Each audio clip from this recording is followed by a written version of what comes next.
Supreme star சரத்குமாரின் மகள் வரலட்சுமி தனது 40வது பிறந்த நாளை கொண்டாடி வரும் சூழலில் அவருக்கு பலரும் தங்களது வாழ்த்தினை தெரிவித்து வருகிறார்கள். மேலும் அவரது சொத்து மதிப்பு குறித்தும் தகவல் வெளியாகியிருக்கிறது. அதன்படி ஒரு படத்துக்கு 70 லட்சம் ரூபாய் சம்பளமாக பெறும் அவருக்கு மொத்தம் 25 கோடி ரூபாய் அளவில் சொத்துக்கள் இருக்கின்றனவாம். அது மட்டுமின்றி அவரது கணவர் நிக்கோலைக்கு கிட்டத்தட்ட 100 கோடி ரூபாய் வரை சொத்து இருக்கிறதாம். இதையும் சேர்த்தால் வரலட்சுமிக்கு கிட்டத்தட்ட 125 கோடி ரூபாய் வரை சொத்து மதிப்பு இருக்கும் என்று கணிக்கப்பட்டிருக்கிறது. இதற்கிடையே பிறந்த நாளை முன்னிட்டு வரலட்சுமி சரத்குமார் கேக்கு ஊட்டிவிடும் புகைப்படம் ஒன்றும் சமூக வலைதளங்களில் ட்ரெண்ட் ஆகியிருக்கிறது. அது மட்டுமின்றி கடந்த ஆண்டு சிங்கிளாக பிறந்தநாள் கொண்டாடிய வரலட்சுமி இந்த ஆண்டு கணவருடன் சேர்ந்து தனது 40வது பிறந்த நாளை கொண்டாடியிருக்கிறார்.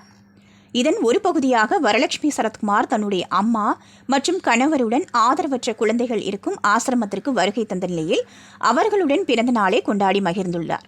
இதுகுறித்த சில புகைப்படங்கள் தற்போது சமூக வலைதளங்களில் வைரலாகி வருகிறது. ரசிகர்களும் வரலட்சுமி சரத்குமாருக்கு தங்களின் வாழ்த்துக்களை தெரிவித்து வருகிறார்கள்.